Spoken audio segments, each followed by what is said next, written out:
Y'all like that intro, huh? You like that intro, ArachKnight? Yeah, I like that intro. Yeah, no, I was that intro was solid. I was a fan. Of course, this is Road to PS5, the weekly podcast series about any and all things PS5 as we head towards the release of the PlayStation 5. And with me, of course, my luxurious co-host, the ArachKnight. How are you doing, good sir? I'm doing well. How are you? I'm doing good. I had a very productive morning. So you know what? Let's just break it down for the people, right? Let's just break it down, right? So you know, I've been on a grind, on a health grind, if you will, working out. You know what I'm saying?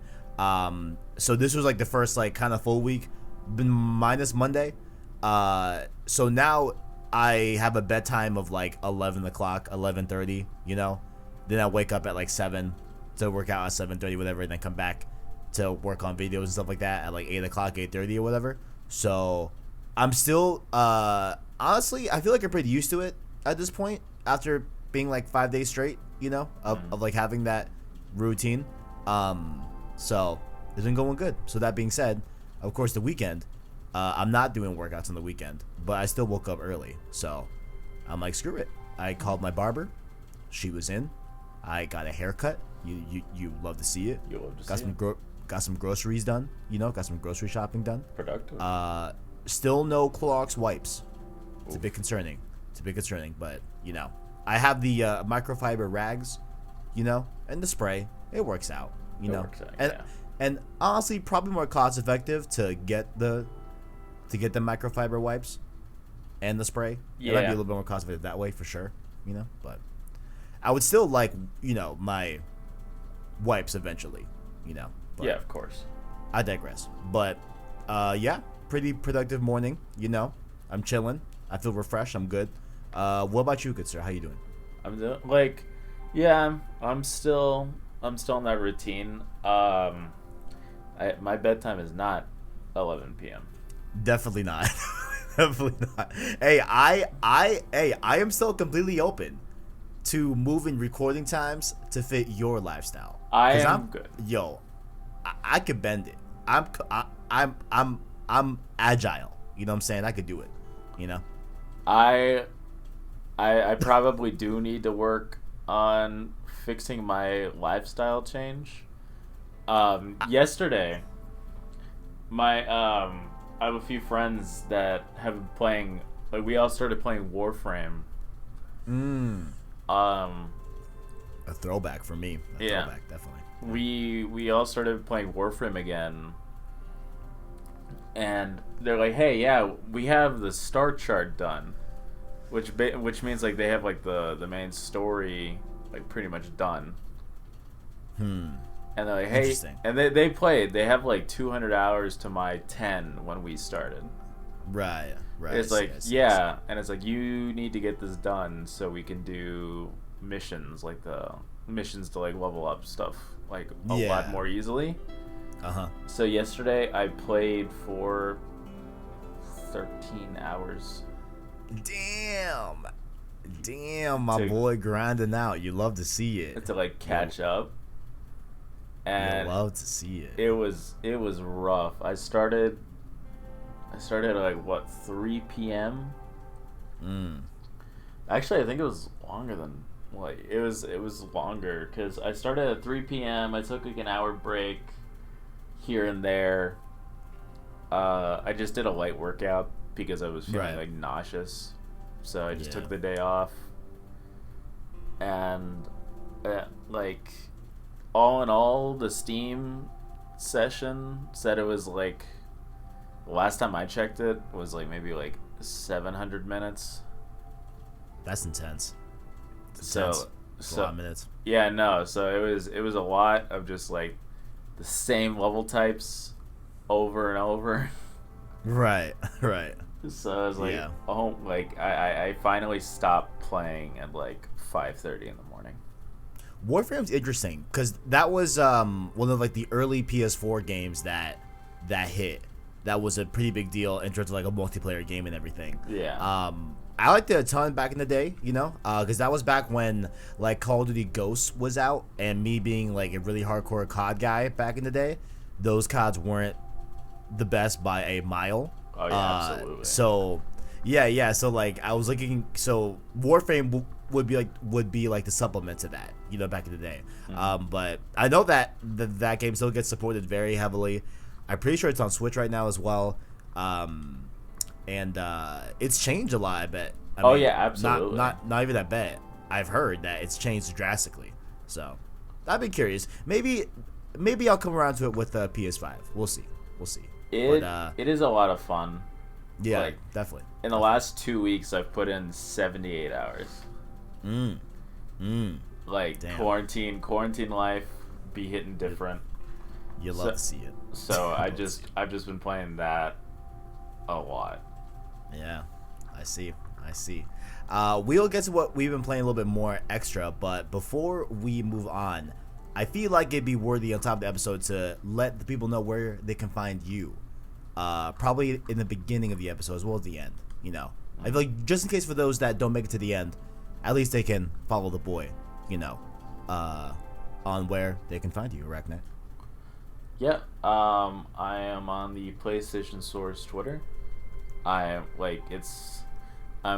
Everybody there, like a lot of the main guys that you'll see on the streams and all that are pretty active on there every day.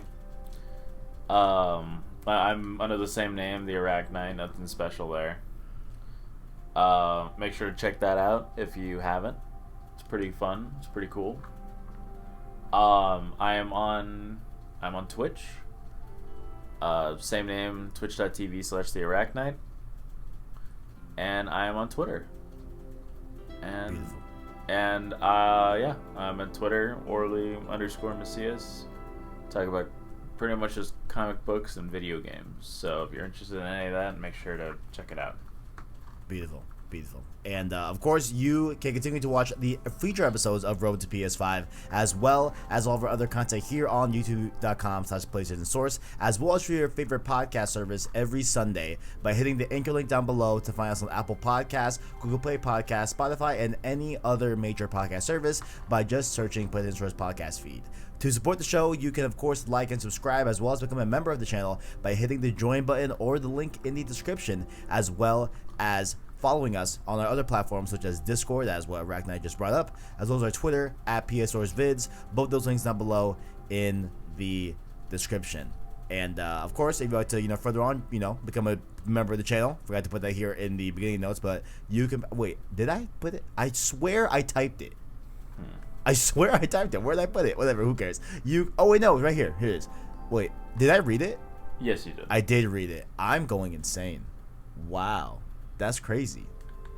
Well, besides all that, links below in the description. Become a member, like, subscribe, Discord, Twitter, Anchor link, podcast services, all that good stuff down below in the description. But first up here, episode 1 of Road to PS5, you know what I'm saying? Which we don't even know when this road's going to be over, because we don't have a release date. We don't have a price yet, but we do know that we are getting 2 different types of PS5s, which is going to be the episode 1 topic, of course, digital versus standard edition, disc versus discless, the future versus the past, you know what I'm saying? But before we get into all that, are you playing anything else besides Warframe this week, ArachKnight? You said that you were putting a lot of hours into Warframe, is there anything else you've been getting on the sticks with this week besides that? I just finished my playthrough of God of War 2018. Oh, you already finished it? Ooh, I'm at what am I at right now? Oh, okay. Why am I forgetting? I just played like 2 nights ago. So I got the blades. Yeah, no, I saw. I checked the feed, or not the feed, the VOD. Oh yes, I remember. So we just got through Tears Vault and all that stuff, and now we are. I stopped when we are going back to the tree that we got Mimir from to get to the door to Jotunheim. And then of course a lot of stuff is going to follow after that. We don't exactly go to Jotunheim at that point, so that's where I'm at. So I think I'm definitely over halfway if I remember correctly. Yeah, you don't have too much left. Yeah, like I feel like I have like maybe 3 hours left, right? Something like that. Yeah, I think. About that.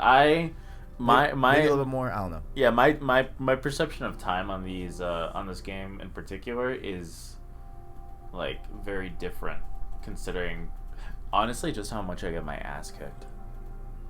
Are you playing on Gimme God of War? Yeah. Like a savage. Like a savage. For me, for the stream series, of course, you know, I'm just playing on the normal schmormal mode. You know what I'm saying? Yeah. Baby ass baby mode. Well, no, not baby ass baby mode. Just normal. Yeah, not give you a easy, balanced normal. experience. Yeah. How the devs intended. You know what I'm saying? But yeah, it's still great. Actually, you know what I did differently this playthrough that I don't think I've told you yet? I switched the control schemes. So I'm playing on the traditional layout, as well as I forgot what it was, but I flipped something. So there's 2 different settings to get it to where I flipped X and O. That's what happened. So you know how by default it's O to jump and like do that vaulting stuff? Yeah, I think we talked about it. Yeah, I think we talked about it. Oh, if we didn't, okay. Well, I flipped that and I went to the traditional control scheme where heavy attacks are triangle, light attacks are square, like the old. Yeah, like honestly, that feels a lot better. A lot better. Yeah, you know? I don't know why they did what they did. Like, with what I switched it immediately as soon as I like launched the game. It's like, yeah, no, this is no, and I just switched it to like a traditional control scheme. Yeah. I mean, definitely back in 2018, I didn't change it. I just kept it the normal way. But after playing through the past God of Wars over this God of War stream series, which you can find playlists on youtube.com/PlayStation Store, shameless plug.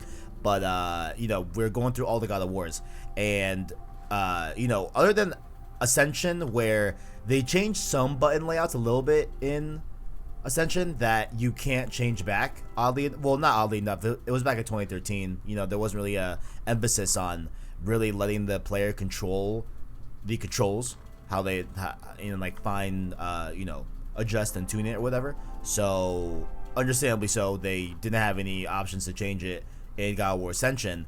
But with 2018, they do. And I found it to be a lot easier and just like a lot more straightforward with the traditional controls as opposed to the ones they gave you by default. I think the ones that they give you by default, honestly, I think they really, other than the X and the O, that stuff doesn't make sense, at least for the American side. I know, of course, in other countries that, you know, they are more correct in the form of like, yeah, like an O is to confirm something and an X is to cancel something.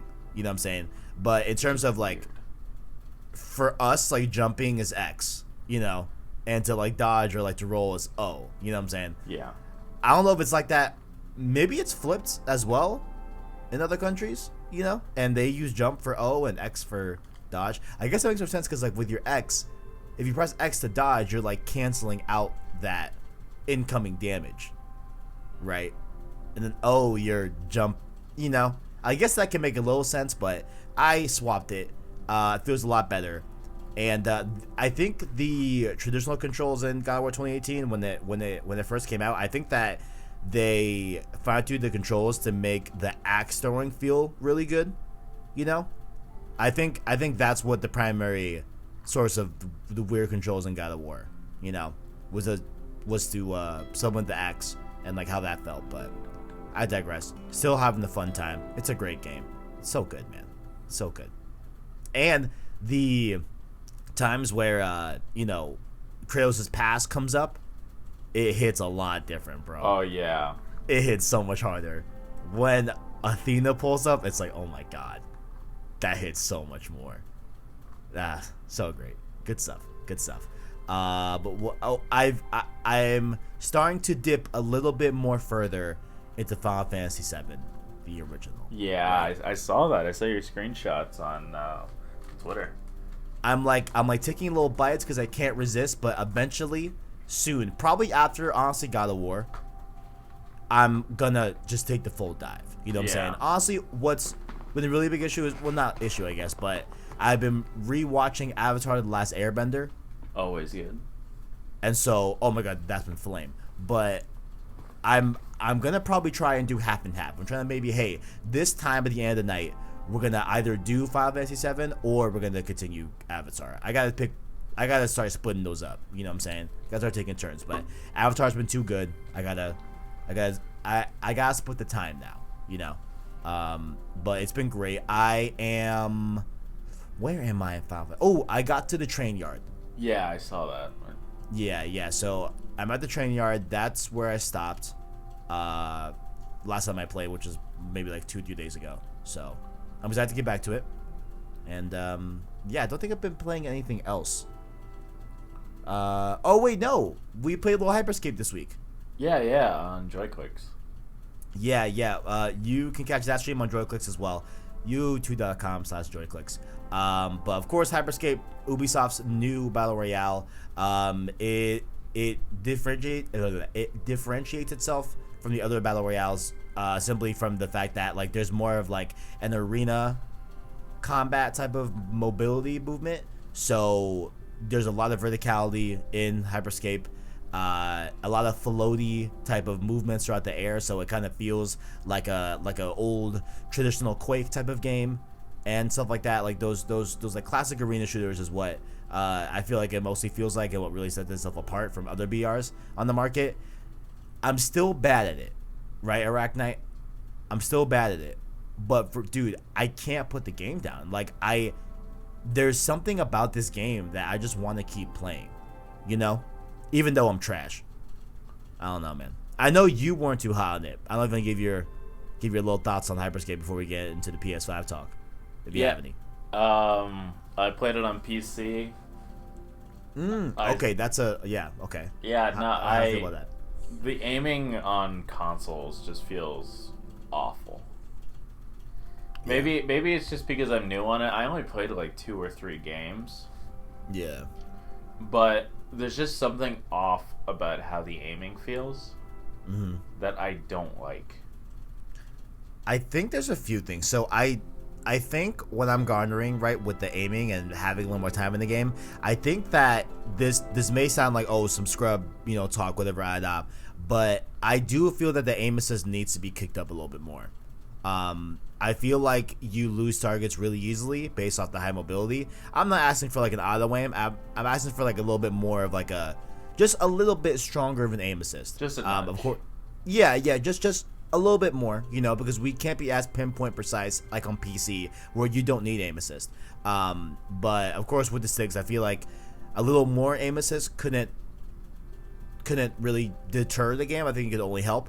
Not too much. We don't want to be auto aiming, but a little bit more of an aim assist. And I think that when you look at a lot of the reticles, ArachKnight, next time you're playing, I want you to really take a look at the reticle, right? I think that there's too much going on the reticles. I think there's too many like weird lines that are only indications that you're aiming at an enemy because they only turn red and they only stay on like a blue when you're not aiming at anything that's not an enemy. And I feel like it's there just for the aesthetic, but I think it is throwing off a lot of my aim personally. Like I feel like there's like too much. Oh, I hit the mic. Like I feel like there's just too much clutter on the reticles that when you couple that with the high mobility and people move very fast in the Hyperscape, I feel like you're just losing targets like that and you're getting your shots off just not hitting. I think those are two big things that if they kind of tone down, I think it'll be a lot more easier on console to really get a grip for. But would you say like it feels a little bit better on PC?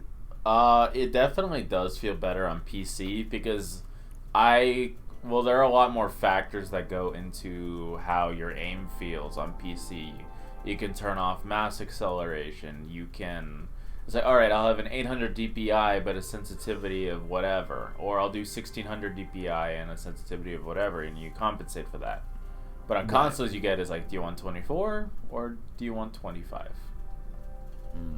And there are, I don't know. I'm not digging it.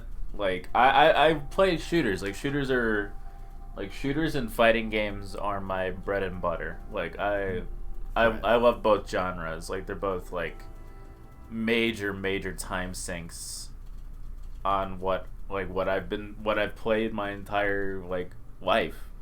So I would say that I have a good feel on what feels good and what doesn't feel good. Like this isn't like just scrub talk.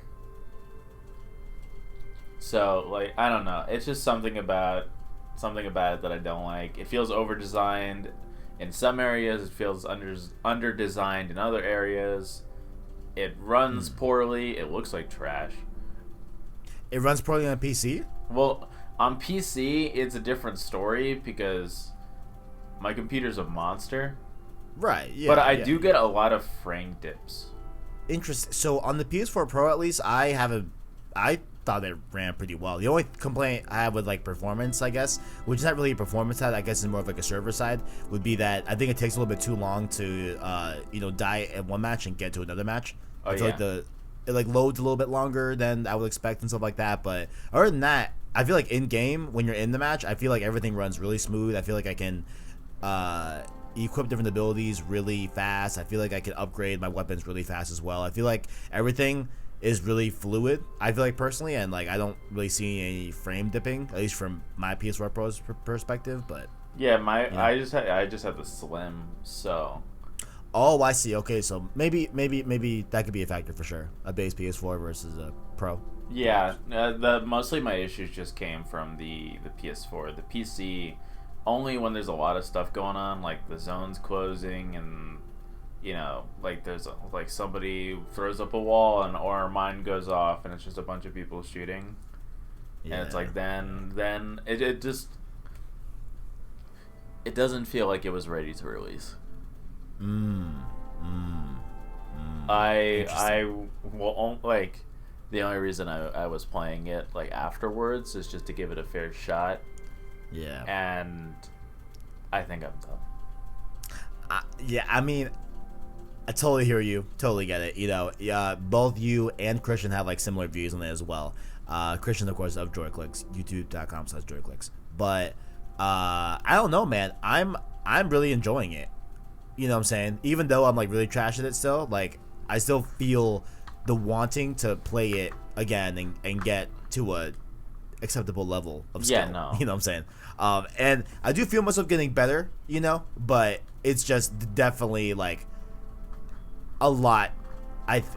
It's not like I feel complex really of a game. I just think that it feels different, and maybe that feel different that I'm feeling could be overall that the aiming just sucks ass, and the shooting is just trash. Like maybe that's what I'm feeling, but I don't know what it is, man. Like I'm still enjoying myself in Hyperscape, so yeah, we'll see. And if you guys want to check it out, it is free on the PlayStation 4 right now, free to play game. There's of course a battle pass, all that good stuff that you can check out. The traditional battle royale stuff that you would find in any other battle royale game on the market. But yeah, that's what we've been playing. Good to hear. Mm-hmm. Good stuff. And going into it, right? Road to PS5. I feel like there wasn't any other way that we could have started this without looking at the two console SKUs that we got going on, right? Of course, I think you were watching the PS5 event live, right? Yeah. You know what I'm saying? So, of course, my intro is based off of the reveal trailer for both these consoles. And I don't think I've broken out my reaction to the PS5 Digital Edition yet, but I had a big reaction to it because that wasn't at all leaked. Like, I feel like me and you, and definitely everyone here, that is watching this podcast or whatever, like, I feel like we're all pretty, tuned in to the latest, like, rumors and stuff like that on PS5, right? And, like, we've heard about Series S on the Xbox side, their streaming only console, their digital edition of the Series X forever, right? But we heard nothing about the PS5. I mean, did you hear anything about the PS5 digital edition? Like, did that ever leak and I just missed it? Or not to the extent of my memory. Yeah, like I mean, I could definitively tell you that like I'm like 90% sure that it never leaked. Right, the prospect of a digital PS5. Did I say PS5? PS5. But it's real. I think that was a really big thing that they did, and I think it'll speak volumes to how they feel about going into next gen, which we will talk about as well moving forward. But how do you, I guess, to just start this conversation, like, how do you feel about the overall strategy of seemingly both sides of the console war, quote unquote console war, whatever, of PlayStation side and Xbox side, both releasing disc and discless versions of their console heading into next gen? Like, how do you feel about that prospect? Do you have like, are you against it? Are you for it? Like, what are your like overall general thoughts on it? I think it's a solid approach. Like, I don't see any issues on, like, digital or just a traditional console with a disc. Right, right. So, do you prefer to buy your games physical still or a digital? I mostly buy them digital. Yeah, same. Yeah, same. There's little to no incentive other than it's like, oh yeah, look at my look at my games collection. Right. To that, like, to have them on like it's like, oh yeah, because you can. It's a lot easier to say, oh yeah, I want to play this game, instead of digging around for a disc. Because I don't know if it's just me and I'm unorganized, but sometimes it's like, okay, where did I put the case? It's like, we are not the same, sir. I keep my things on. Like, dude, one of my biggest pet peeves growing up, like my biggest ArachKnight. If you're one of these people, I'm sorry, but I'm about to talk shit. All right. May I? Feel free. Okay. I'm about to talk this shit, right? I hate when I was at like a friend's house or like my cousin's house and they have and they do that thing where they just put any game in any case. No. And as long as it's in the case, it's fine. No. Like that does not fly with me. That's filth. No. Under any that is a no-go. Stop. You listen, every case comes with a disc that matches the case. That's why we have cases that have labels on them. So put the disc in the right case, or don't do it at all. It's trash. My sister does that. So that's horrible. Growing up is like, hey, I want to go play, I don't know, like Sonic Adventure 2. It's like, and I look in the Sonic Adventure 2 case. It's like, there's Mario Sunshine. It's like, all right, so it's like the logical conclusion is like, let me look at Mario Sunshine, and then there's Mario Kart, and then I'd look at the Mario Kart case, and it would be like, I don't know, it would be some Bratz game she was playing. It's like, what the fuck?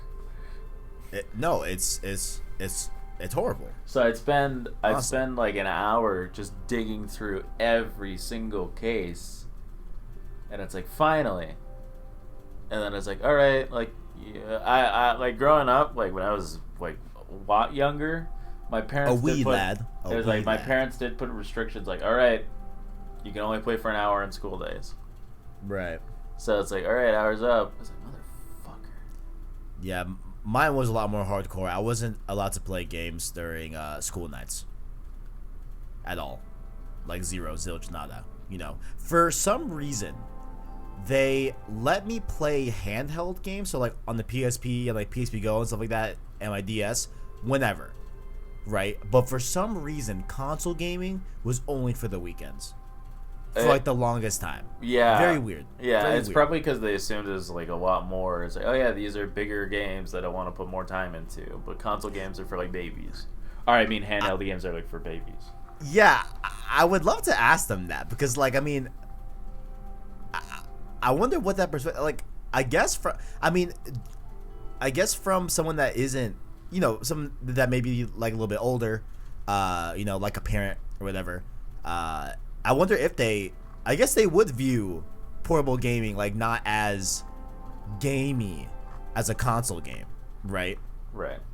Because my parents only gave me restrictions on the PS2 and PS3, not on my PSP or my PSP Go or my beloved Vita over there. I love you, King. What's up, Vita? How you doing? I miss him. He's so far, you know. Do you ever just sleep next to your Vita? No. No, not particularly. You don't ever tuck it in the bed? No, like me. Okay, never mind. But yeah, so that's what I had.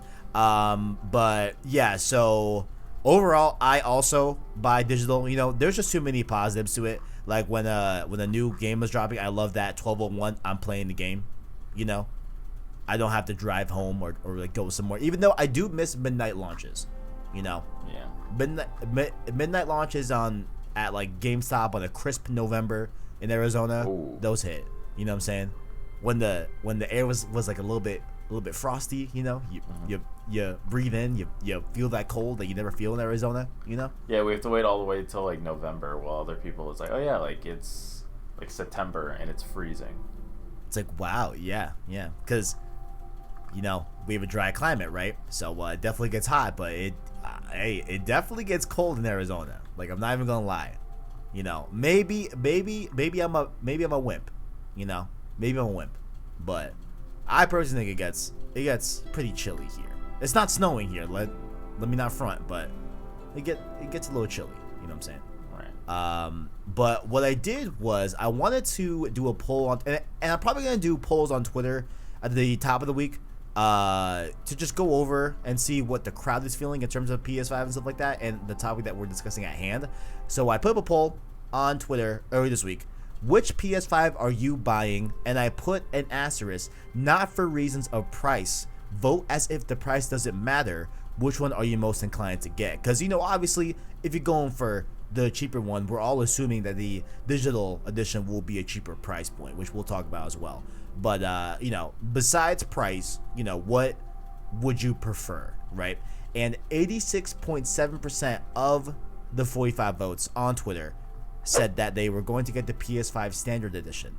And 13.3% said PS5 Digital Edition, which I thought was a pretty interesting poll. You know what I'm saying? Yeah. Because I would have thought Digital Edition would have been a little bit higher. You know what I'm saying? Because...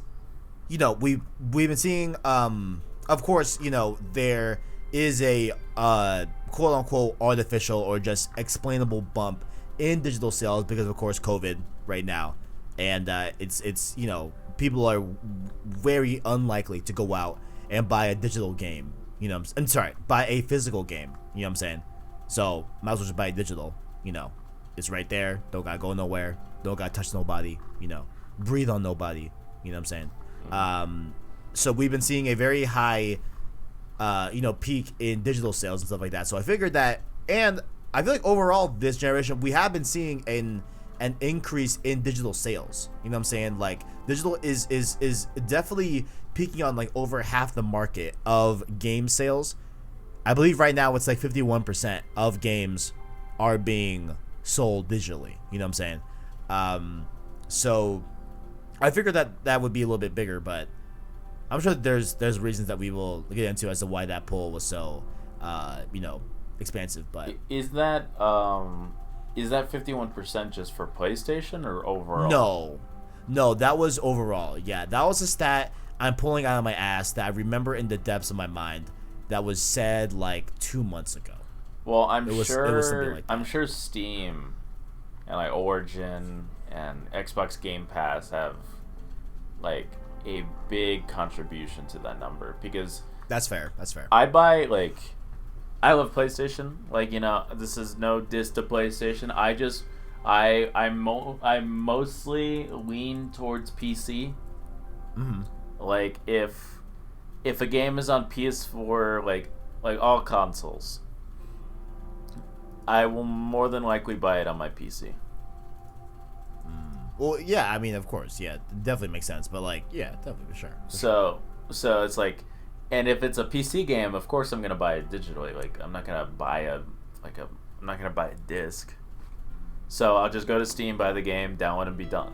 Like, that's how I spent a good majority of this generation. Like, I bought the only games on PS4 that I have on a disc, I think, are the Uncharted games, other than Lost Legacy. I got that digitally. Right. Bloodborne and GTA 5. Other than that, like, because I'm looking over where I keep my games, and it's like, most of these are like PS3 games. Right. So it's just like, I was like, whoa. I, like, if there's like a significant difference in price from the standard to digital, like, let's get, like, if, like, I don't know, like $100. Do we want to go into this right now? Because I mean, like, let's just do it. Why not? Yeah, like, we could. Like, no reason not to. Yeah, so let's just hit the first point of comparison with the price, of course, being, digital PS5 versus the standard PS5. Are we doing bets right now, my boy? Let's talk about it. Are we doing some bets? Okay. I think we should talk about it and then, like, ease into a bet. Like, just get our thoughts out and, like, discuss. Okay. Word. Because... You may proceed. Because it's...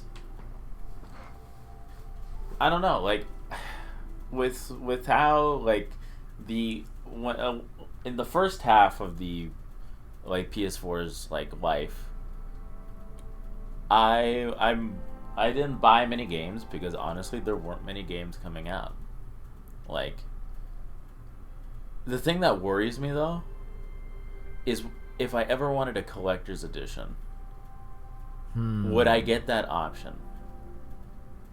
It's like, oh. So I mean, I think you would, right? Because, like, we've been seeing a lot of those editions come with no game, So, I mean... Well, I hope I would get the game, just, like, a code for the game.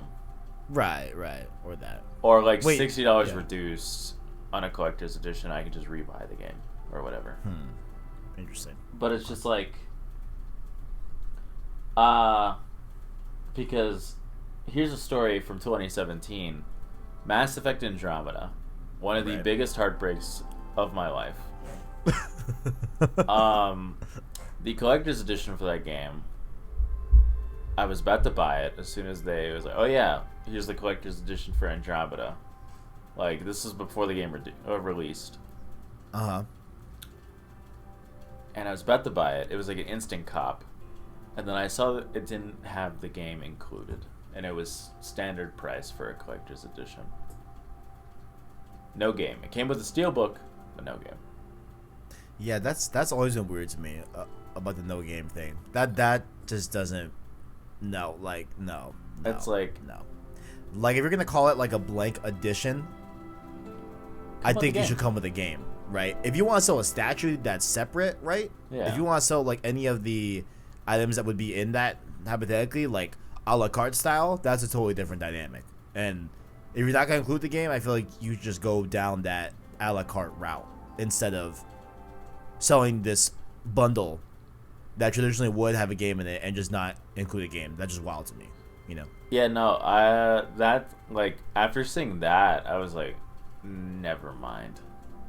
I was 17. I didn't have, like, a ton of money. This was, like, me like, I had just rebuilt my computer. No, actually, I think I got a new computer. Like, I built a new computer from the ground up so that I could play Andromeda. And I was like, you know what? Never mind. I'm just gonna wait for the game to come out, and then I'll pre-order it and then be done. Tragic. Then the game came out. I hated it, and I never touched it again. So, is this you saying that, like, you think that? Yeah. No. The whole point of that story was if collector's edition, like, I don't know, like, somebody needs to talk about it, like, like, there needs to, not about Mass Effect Andromeda, but, like, on a collector's edition standpoint. I like collector's editions. I enjoy them, especially with games that I'm passionate about. It's like I like picking them up. But if they're only going to be centered around the standard edition of the PS5, like, there's no digital code, that is a problem. Because for people, I see what you're saying now. Okay. Yeah, it's like, if people, it's like, what if I wanted to only get the digital edition? But but then I find out later that every collector's edition only comes with a physical copy. Right. What do I do? Do I shove it in? Do I have to like, get a pair of scissors and cut something in there? Obviously that's a joke. But it's like, what do I do? Like, I'm out of luck because there's no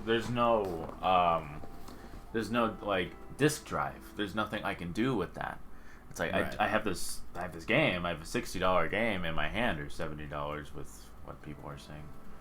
But it's like, I have a game in my hand, and there's nothing I can do with it.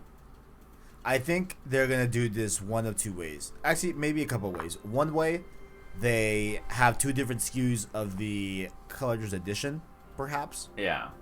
Maybe the one that comes with the digital code, you don't get a steelbook case. Maybe to like appease the amount of printing a disc, I suppose, or how much that costs or whatever. You know what I'm saying? Yeah, maybe some money. Yeah, maybe that's the trade-off. You know what I'm saying? Or maybe it still does. I don't know. Like Doom Eternal. Doom Eternal's. Shout out to Doom every episode. Doom Eternal's collector's edition for the PC came with a steelbook, but it was weird. Inside there was this paper disc that had a code on it. Like, you could just put that on a post-it note if all I give a fuck. You know what I'm saying? Yeah, as long as I get the game, I really don't care. You could text me to it. Like, text me, I don't care.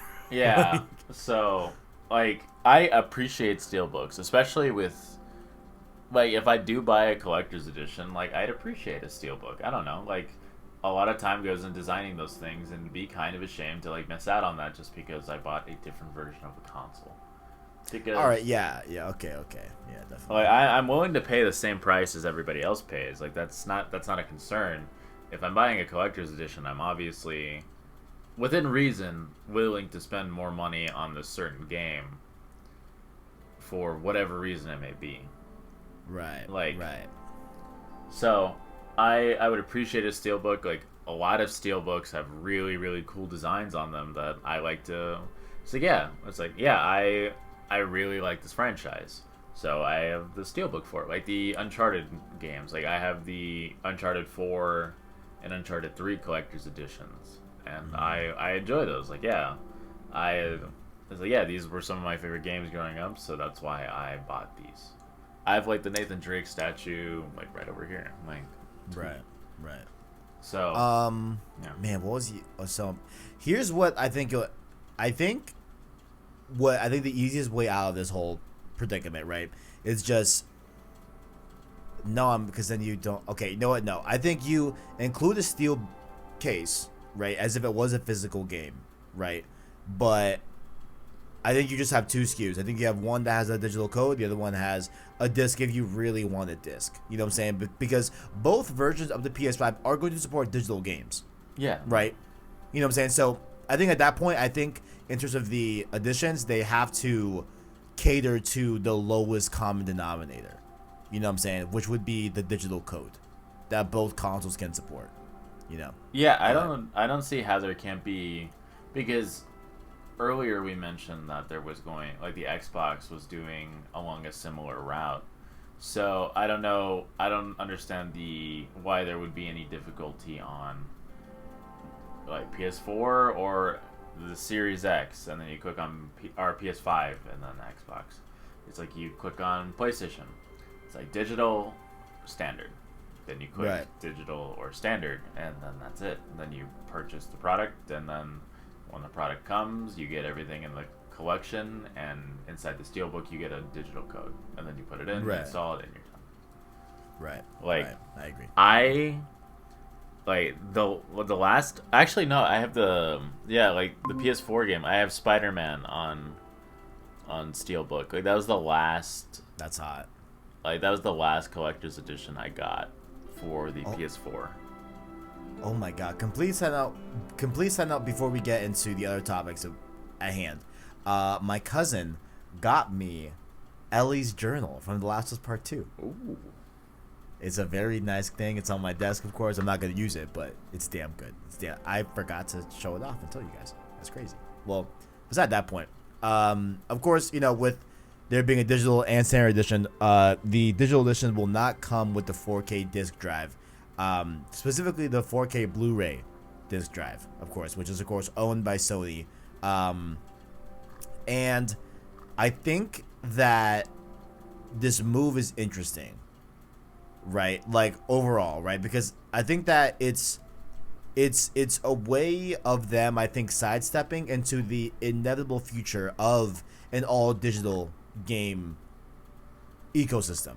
You know what I'm saying? Like, I I really feel that like the way of physical is going to be a very, very small subsect of the gaming industry as we move forward, right? Like in the same way it happened with the music industry, with the rise of iTunes and streaming services like Apple Music and Spotify and stuff like that. I haven't bought an album. I actually no. The last album I technically bought was After Hours by The Weeknd, but I only got that album physically because I bought tickets to his show. You know what I'm saying? Yeah. So that's, I guess, a way of like, yeah, okay, I guess that costs. I guess that counts as an album sale. Maybe like in the back end, like a portion of my ticket prices went towards that album. You know what I'm saying? To be able to distribute and send that out, and I'm sure there was some revenue back to The Weeknd. You know what I'm saying? So maybe that would have still been a purchase nonetheless. But of course, the vast majority of my music consumption is digital, right? And I think that, with the rise of course, like the likes of Fortnite, that you can't buy a retail version of Fortnite technically. You know what I'm saying? You can. It comes with like a bundle and stuff like that. But I think overall, like the base, like you don't need to go out and buy a physical disc of Fortnite. Yeah. Besides the Save the World, I guess that's a bad example because they had Save the World, which was physical. Whatever, I digress. You know what I'm talking about. You know what I'm saying? Like, yeah. There's a lot more digital games that are releasing only on digital, that are still thriving. And I think that is a huge deal. I think it probably is a little bit unfortunate for the person that has a lot of 4K Blu-rays, because I have heard a lot about how, a movie that you play physically on a 4K digital Blu-ray drive and it's a Blu-ray disc and all that looks 1,000 times better than a 4K stream off of Netflix. You know what I'm saying? Right. Like, I know there's definitely like a difference there, right? For sure. So I guess that's where where we have bruising on that whole standpoint in terms of like, those that have Blu-rays will have to only opt towards the Standard Edition, which neither here or there. But I also think that it speaks a lot towards how we're going to be purchasing games in the future, right? And how Sony kind of, I believe, and I think Microsoft as well, Xbox and PlayStation respectively, I think they want us to, I think, low-key get used to the prospect of buying digital, right? For a money reason, right?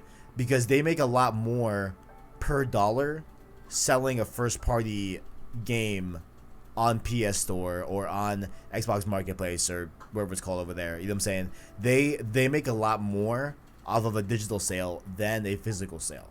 You know what I'm saying? Yeah, there's no middleman. There's no proxy that you have to, like, you don't have to, work with GameStop or Walmart or wherever to get the game. It's pretty much Sony to you.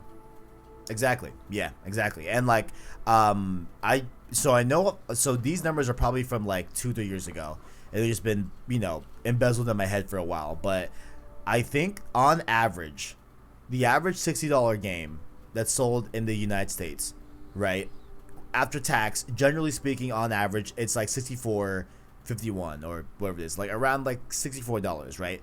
Out of that $64 that you pay, I think it's like $48 go to the developers of that 64, and the rest gets split up with Sony and with the publisher and with the distribution company and with GameStop itself and all that. And after they all get paid, I think on average per $60 game, $64 price tag, out the door, the developer gets I think it was $48 of that, I think.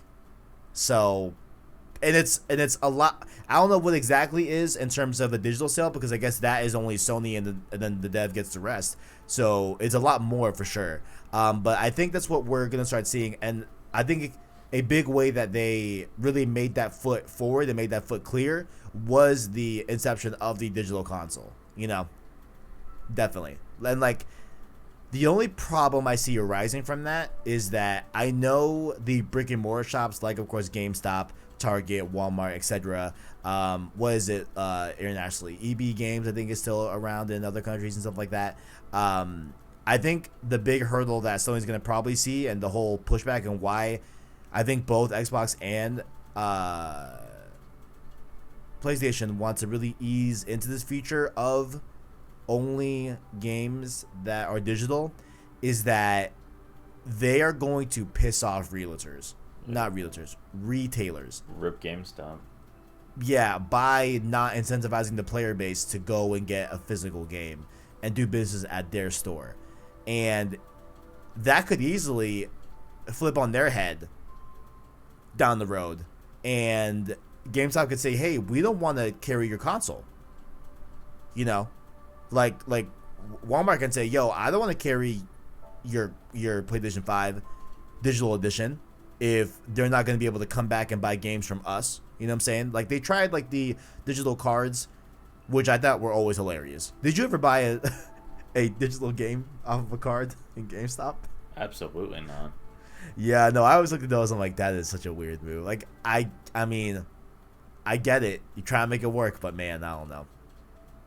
Interesting stuff, but yeah, so I think they could definitely have a little pushback there, but I think overall, it'll be, I think, a little bit better for the consumer. Definitely for the consumer in terms of convenience, but I think it'll be a lot better as well towards the developers as well, as they get more cut per game, you know. But do we ever say the prices? We never said the prices, bro. We never did. We suck, or I suck. I don't know. I'm trash. What do you think are the prices for the two SKUs, ArachKnight? Let me paint the picture, right? It's Cyber Monday because Black Friday is canceled because COVID, right? Cyber Monday, you know what I'm saying? You're perusing Amazon, right? You go to the PlayStation listings, right? You see the two different SKUs, right? How much does that price differentiate on Cyber Monday for you? I don't know, like, with the general talk, it's really hard to think of anything opposing what the majority has been thinking about. Like, whenever people talk about the PS5 price, I keep saying PS4, the PS5 price, like, $499 seems like a pretty stable bet. Mm-hmm. Like, it's more powerful, like, it's superior to the PS4 in every way.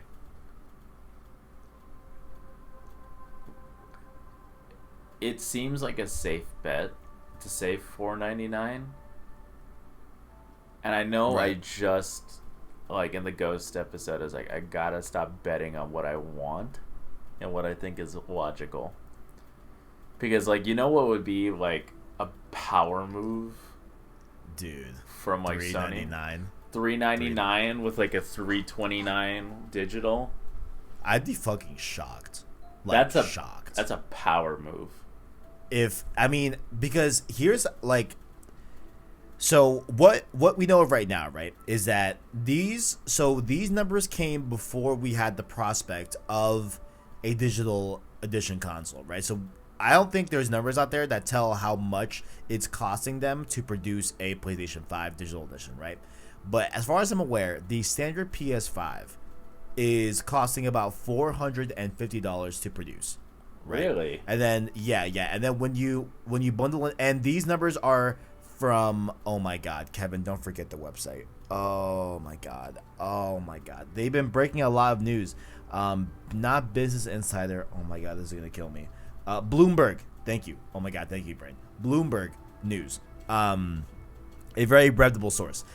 So they reported, I think back in May, that the average cost to produce a PlayStation 5 Standard Edition is about $450, right? But then when you bundle in the packaging and all the documentation that comes with the PS5, it's landing at like $470, right? Oh boy. So they can't make a they're not gonna do $599, right? No. I mean, I personally don't think so, right? Like, because of two things. I mean, one, because that price is insane. Actually, three things. One, price is insane. Two, COVID. Three, they already did a $599 price on the PS3, and that was a disaster. You know what I'm saying? Yeah. Like that was, they got memed for years after that. You know, so that's why I feel like they will always be afraid to do $599 for a brand new console, unless it's you know, decades, like, you know, years after, maybe with the PS6, with the rise of inflation, that might make a little more sense, right? At that time, due to inflation, right? But right now, no way.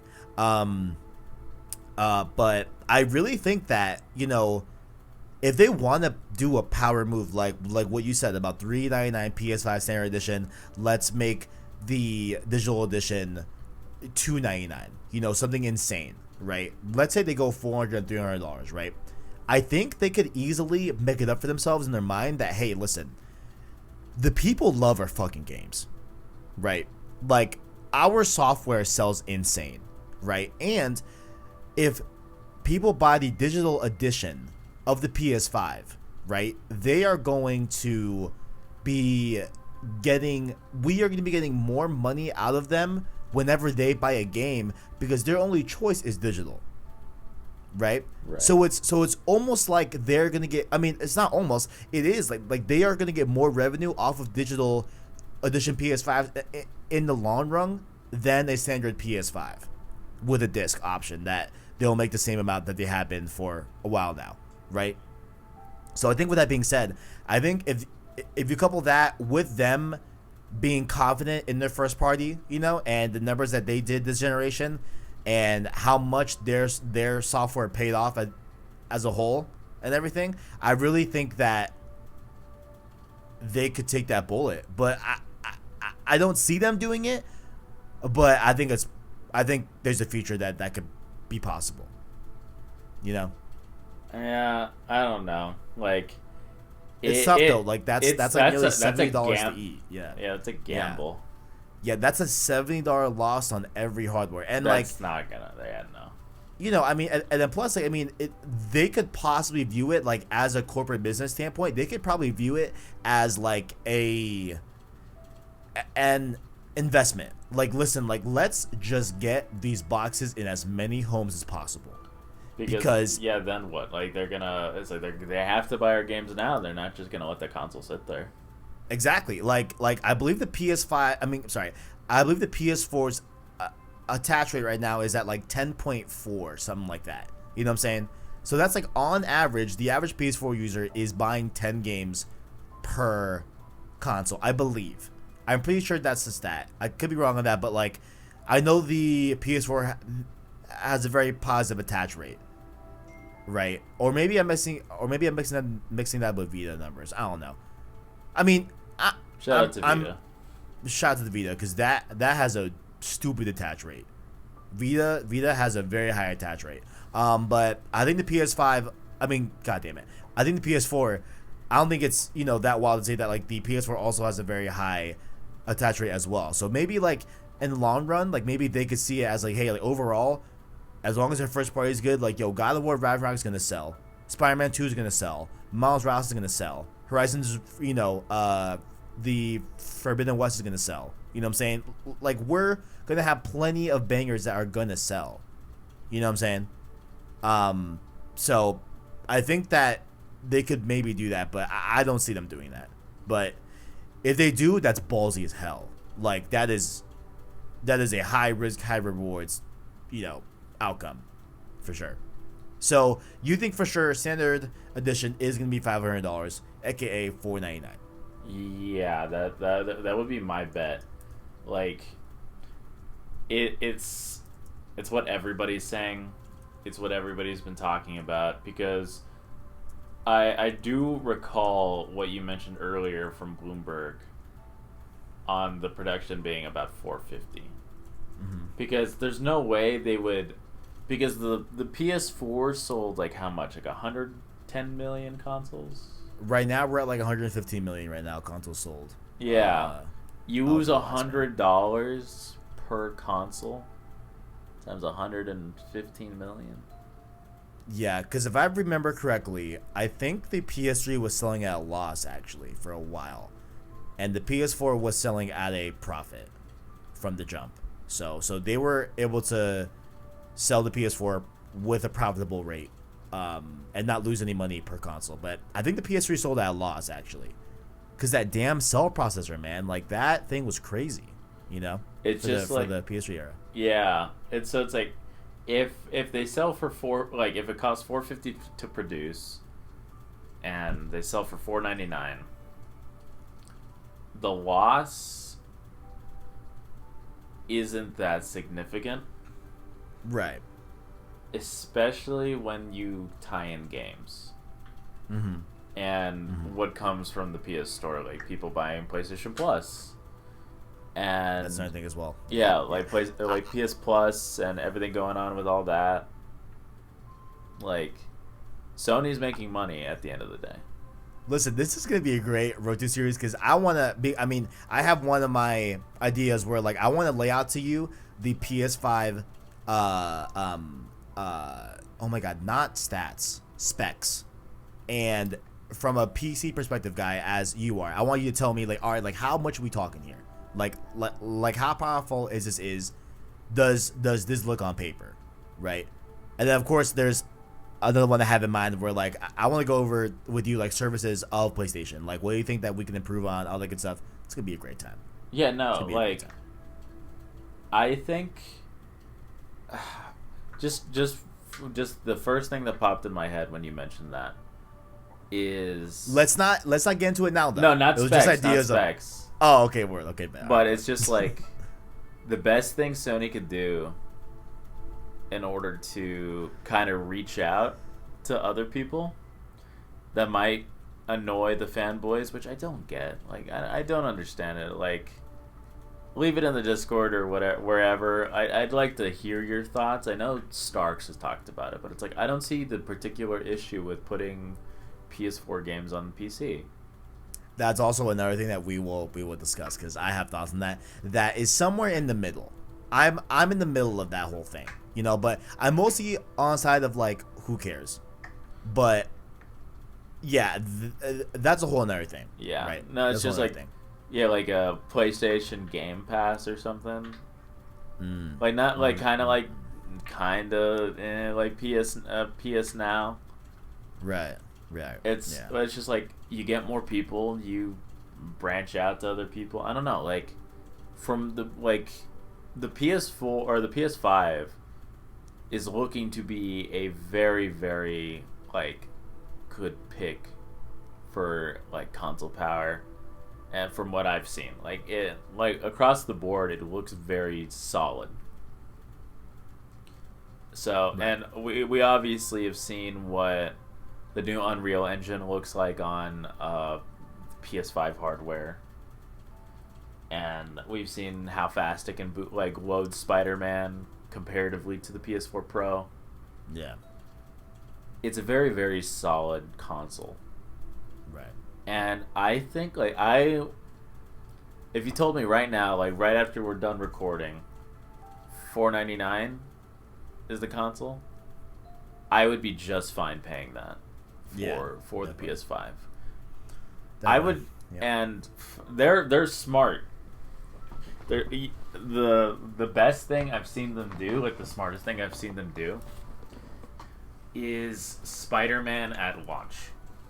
That is such a power move, man. And we have an episode planned where we're gonna go over all of the confirmed PS5 games, but like just to touch on launch because I think it is important, right? Miles Morales is, I think, the most important aspect of the launch of PS5 next to like the price and digital edition. You know what I'm saying? And the like I think one of the core elements as to what they're setting up to be a very successful launch is Spider-Man Miles Morales for sure. Like that is I would love to hear the guy that pitched, hey, why don't we take a Lost Legacy aspect look of it and have Insomniac, right, take the base of Spider-Man PS4, right, let's touch it up, let's make it look great, let's change the season, let's star Miles Morales, and let's start his story over here on this standalone game that is in the same realm of a Lost Legacy, and let's do it for launch in that time frame that's easily feasible to be doing for launch. Like that is such a smart idea. That is just like you said, like literally a perfect idea. It makes so much sense and it's great, and it's gonna definitely pay off, you know. Yeah, it it's definitely paying off because like the difference that from because I was on the fence from buying a PS5 at launch. Yeah. Because I bought the PS4 at launch and I didn't really use it until 2015.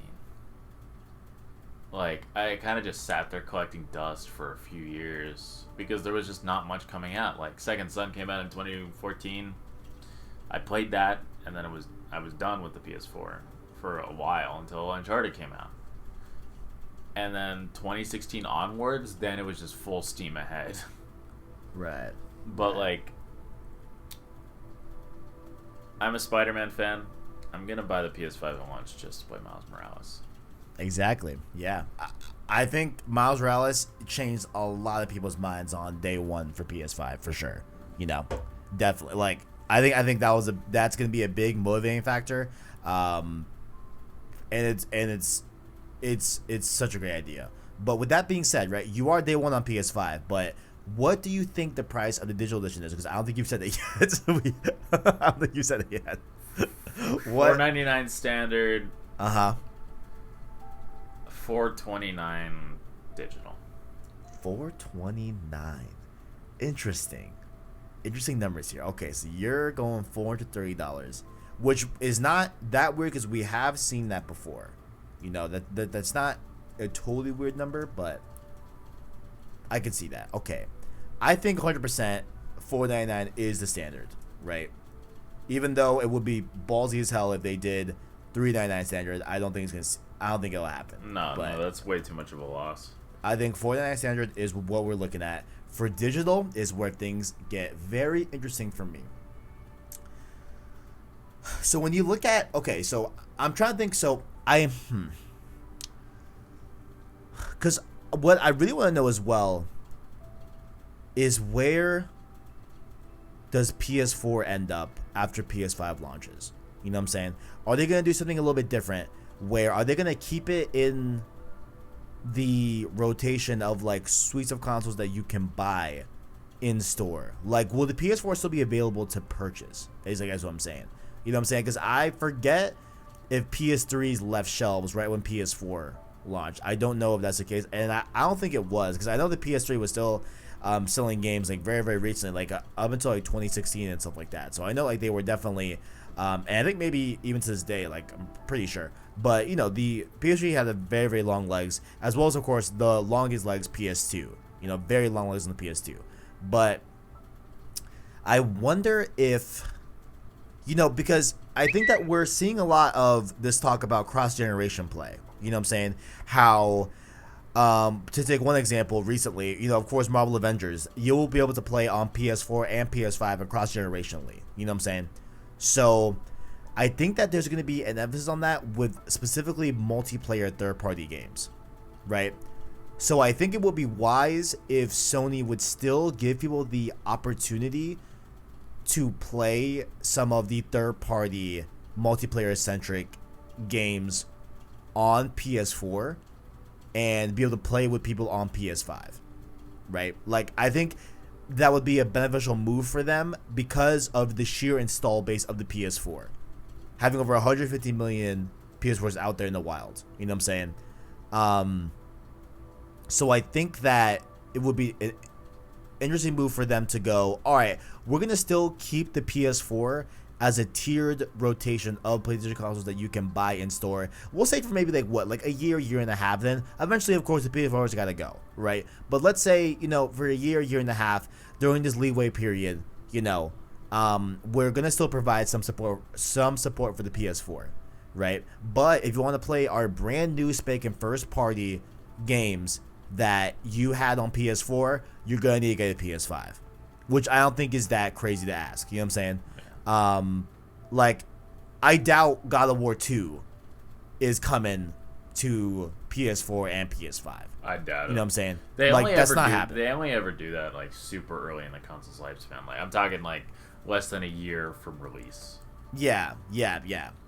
Definitely, yeah. And like, I mean, for example, like Killzone Shadowfall never got a PS3 release, you know? Second Son never got a PS3 release, you know what I'm saying, for sure. So I feel like their strategy would be, all right, our first party are not touching PS4s anymore. Like, they're moving on. They're working on PS5, make the games as best as possible, as impressive as possible, and hit that high mark that we had on PS4, right? But I can't see with like third party and with the likes of like Fortnite being such a massive thing on PlayStation and stuff like that, and Warzone as well. Like, I think if we're talking third party multiplayer games that are doing that cross generation crossplay stuff, I think that still having the PS4 available would be a smart move, right? For the more casual crowd that, you know, wants to play those games and for some reason doesn't have a PS4 or don't want to pony up the price for a PS5, right? With that all being said, I think PS5 Standard is at $4.99. I think the Digital Edition, I'm gonna go ballsy with this, my boy. I'm gonna go ballsy. I think it's gonna take that $3.99 spot. I think like, because I was doing some thinking like after I said it, it's like, how much does a disc drive actually cost? A 4K disc drive. $50. $50. Allegedly. Yeah. Which that's the common number that's been thrown around. So that does kind of put it within the range of $429.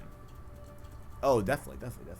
It's just like, does Sony want to? It's like, hey, do we want to like make up, you know, some of the losses, or do we want to like really like try and get as many of these out the door as possible? So like a $3.99 sale. Oh my god, I forgot PS4 Pro, my whole thing. Holy shit. Here's what I think too. Okay, I think when we arrive at PS5 launch, I think we're gonna have 3 consoles that you can buy. Oh boy. Right. I think that they're gonna discontinue the original PS4 and the PS4 Slim. Yeah. No. The OG PS4 is already discontinued. Yeah. I think that they're going to eliminate the Slim, and the Pro is gonna take the Slim's price point. Yeah. So that would be $299 for the PS4 Pro. So not a bad deal. Yeah. So I'm gonna just write it down. I won't include that in over our bet. I just want to write it down just for memory's sake. So yeah, I think come holiday, I think we're gonna have 3 different options for the most part, but mainly 2. So the standard PS5 is gonna be $500. Yeah. Digital is gonna be $400. PS4 Pro is gonna be $300. Yeah, pretty much. Yeah. But after all of that, ArachKnight, to kind of round up the whole episode, digital versus standard, the big debate, the big talk, the big hoopla, which one are you going to get and why? It depends. Because, okay, like, hear me out. Right. The digital edition, $3.99. Solid price. That's a very attractive price, I gotta tell you. That one's speaking to me the most. Yeah. Low key. Like, let's say it's $3.99. Like, yeah. You know what sucks about, like, I'm not saying I'm not complaining. Let me preface that. I'm not saying I don't enjoy it. It's just like the bet. It's like if I change, I was like, because I'm kind of feeling $3.99 now. But if I change it, then there's no bet. I mean, because we agree on everything else. Yeah, we can't. Man, fuck it. Whatever. If it's $3.99, I'm gonna spend the $25, and then I'll be right eventually. I like your idea though. I think yours overall makes sense in terms of like the business side of like, hey, like, you know, PS5 digital editions aren't cheap. Like they're still pretty costly. So like I can see them still trying to get a little bit more and close that margin a little bit more. Yeah. You know, because I could definitely see it. I if it were $429, it's still an attractive price, but the gap between, if it's $3.99, the percentage of me leaning towards the digital edition increases significantly. And I know it's only like a $30 difference, but it would really incentivize me to play digitally, because honestly, after that, I have no choice. Yeah. I mean, for me, so I'm I'm still debating between standard and digital. I'm leaning a little bit more towards standard only because I have you know, a few games that I would want to play on PS5, right? So one of them, of course, being God of War. Uncharted 4, I have physical as well. Control, I have physical as well that I would even think about playing. Far Cry 5, I don't care about. Destiny 1, I don't care about. Detroit was really good, so maybe that's a possible one. I have Detroit on PC. Huh? I bought Detroit on PC, so I'm not even stressing about that. Yeah, that's true. That's true. I have a BioShock collection, which I still have yet to play. Solid games. Yeah, definitely. So I started playing the first BioShock. I fell off. I don't know what happened. I think it was just like a busy time. Maybe they like another game caught my attention. I'm not sure. But I've yet to go back and complete all BioShocks. But Infinite is really good. Oh yeah, so I hear. Borderlands Handsome collection as well, which I'm pretty sure we have on PS Plus, so I'm probably covered there. But I still have a few physical games that, you know, are that could make me go standard if the price is right. And honestly, $500 for standard, I feel like is solid. A pretty that's to me an acceptable PS5 price. You know what I'm saying? Okay, that's what we're all expecting. You know what I'm saying? Sometimes we have even touched as well on this episode about the used game market. You know, with the digital edition, there is no used. Yeah, there is no used game market, and it's been nice to pick up, you know, some random one-off games that I don't want to pay full price for on digital. You know, pick it up off of someone, off of OfferUp or whatever, you know, or go to a game store and get a physical game. I don't do it often. I mainly do it for OfferUp. You know, I'll see what's out there. Usually $10-15 for a game that would have been like 40 or 50 on digital. You know what I'm saying? So I think that's going to be still a pretty good reason to get a standard, to have that option at least, if you don't want to pay full price for a game, you know. But no, could be interesting. The thing with me is, at least speaking for myself, like most of the times when it's like games like that, like secondhand games, usually you can get a deal like that digitally on a different console, like unless because you never see a PS4 exclusive. Like, because if it's a PS4 exclusive and if it's a game I'm interested in, I'm gonna get it at launch and then I play the game and then that's it. Like most of the time, it's never an issue of later, like, oh, I want a discounted game. Like, I'm not gonna oh yeah, I want Final Fantasy VII now, and then it's like, oh, it's $60 on, you know, PS4.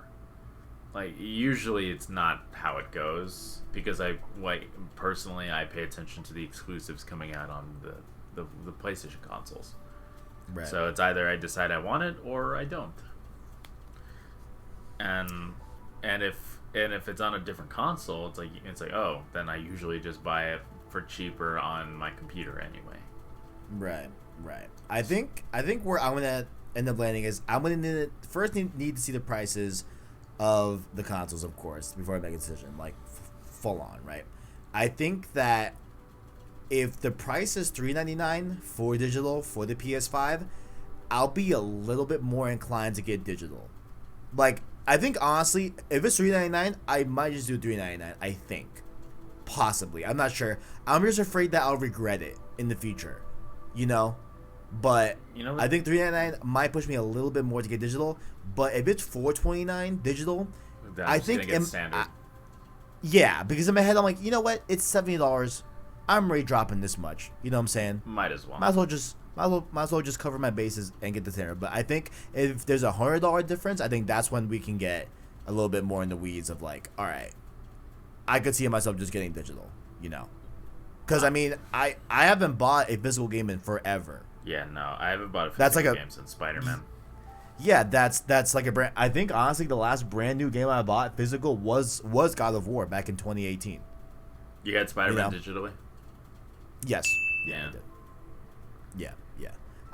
So I'll say if it's $399 digital, it becomes a little bit more interesting in terms of what I'm gonna pick. If it's $429, I'll probably go with just standard and just call it a day. Just cover my bases.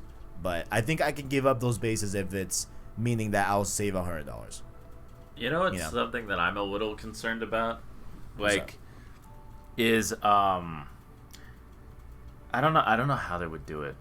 It's like oh yeah, PS4 to PS5 upgrade. Like you can do that. Yeah. How like it's and if I buy digitally, is it just linked to my account? Yeah. So you'll be able to go into your PlayStation Store downloads and just get the games that purchased. Yeah, the accounts transfer. Yeah, no. Yeah. No, yeah, that's good. Like then I honestly if I will probably buy the digital edition. Yeah.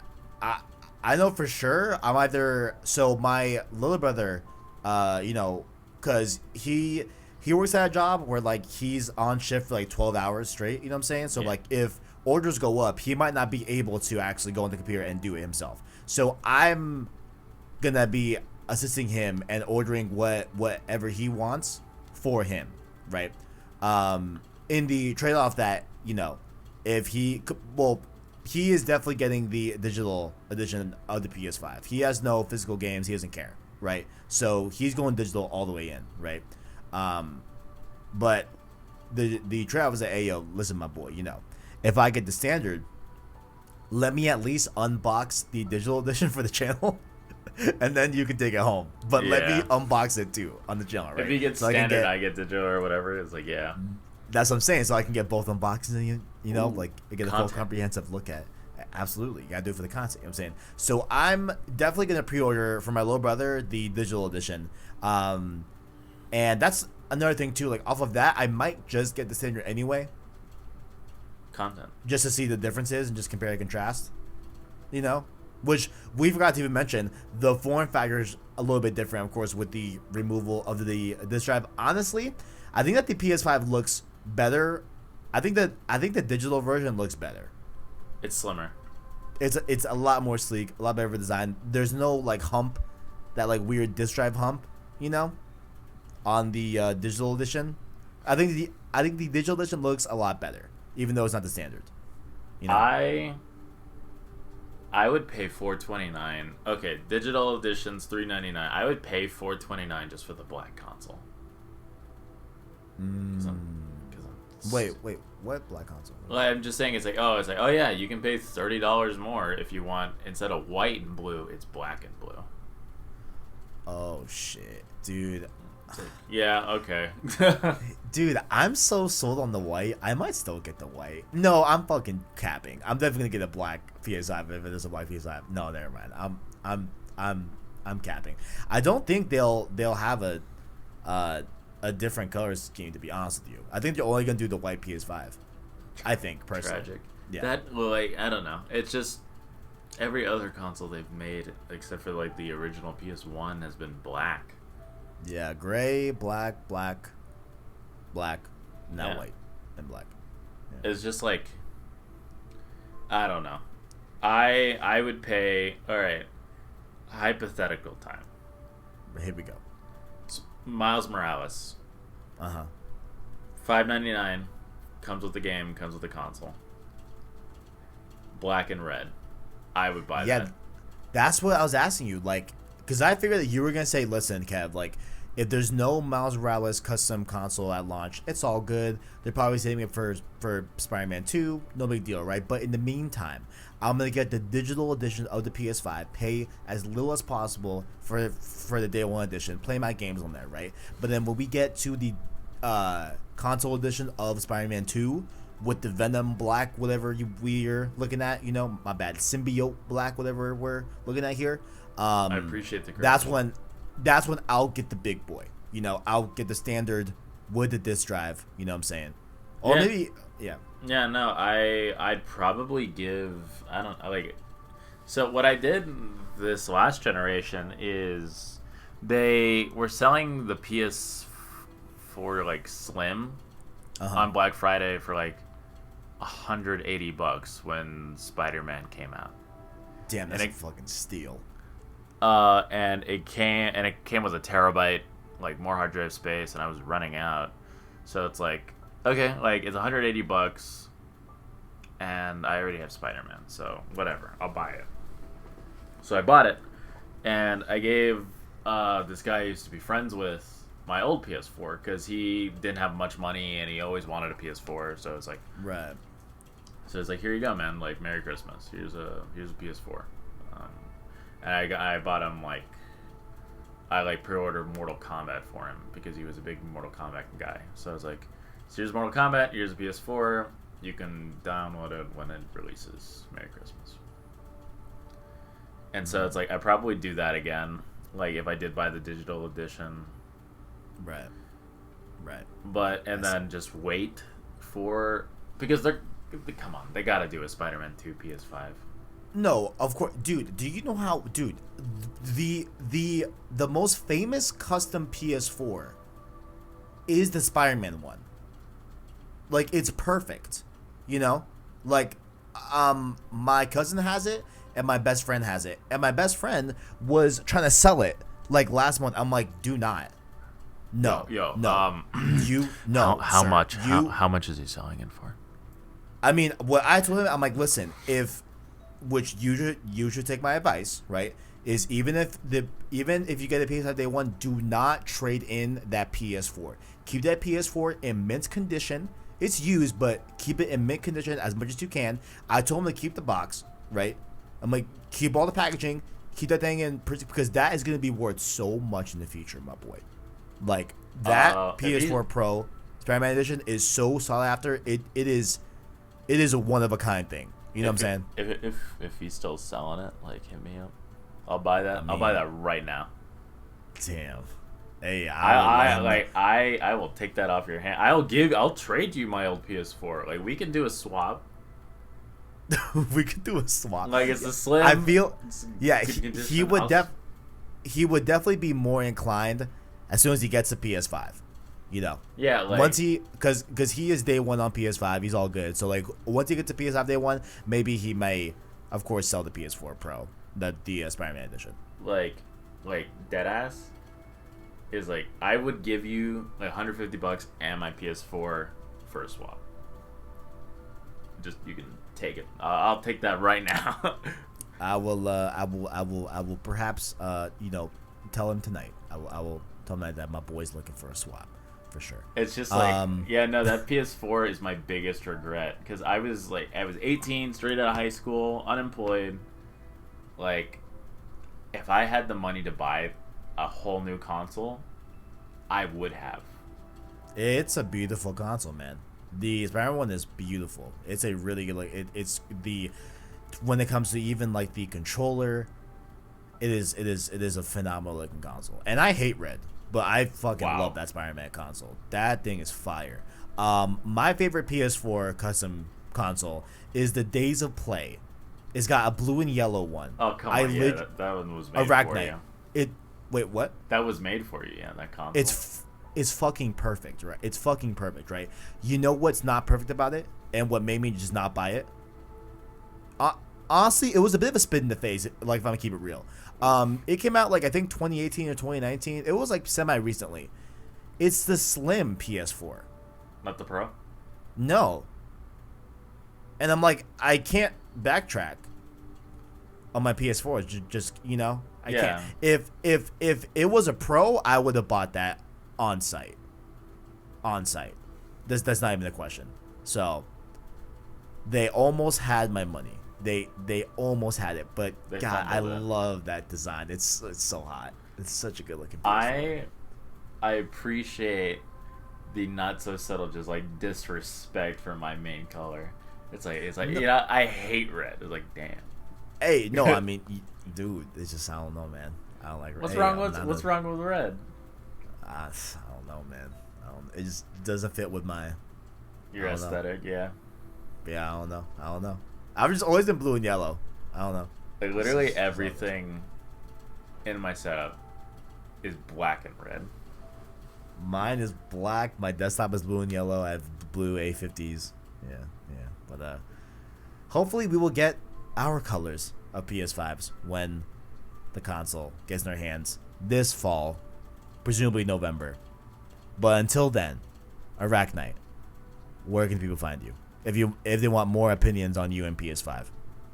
Yeah, if I am on Twitter, the aforementioned Orle_Macias on Twitter. I am on the PlayStation Source Discord under the same name of the ArachKnight, and I am on Twitch, where you can hear all of my gaming hot takes and trash opinions. Links below to all of those are down below in the description, as well as our other links, including our Twitter, our Discord, like what he just mentioned, as well as our Anchor link. That way you can listen to long form content and podcast format, that of course being this show, Road to PS5, and many other Road to series in the future. Road to Spider-Man Miles Morales, you know what I'm saying? Road to Horizon Forbidden West, etc. You know what I'm saying? Also, Road to Factions 2, that is happening as well. Oh yeah. But all that great stuff, you know what I'm saying? As well as, of course, if you want to support the show and support the channel, you can hit the join button, as well as become a channel member via the link below in the description, or hit the join button as well to do that same thing. You can become a Prince tier or a King tier member, a $1 Prince tier member and a $5 King tier member to support the channel. You get custom emotes and custom badges and stuff like that, all that great stuff that you can get by supporting me and PlayStation Source as a whole. Like the video if you enjoyed it, as well as hit subscribe to PlayStation Source to keep up with the latest and greatest in PlayStation. Thank you all for watching, and as always, greatness awaits. Also, I like how this new era of PS5 and stuff like that, I get to keep greatness awaits on PlayStation Source. Like, I no longer have to share with the PS4. You know what I'm saying? It's great. What was the PS3's slogan? Long live play was one of them. Greatness awaits is way better. Yeah, greatness awaits is really good. The PS5 one is play has no limits, which is pretty good too. Yeah, I like it. But all right, guys, see you next week. See you.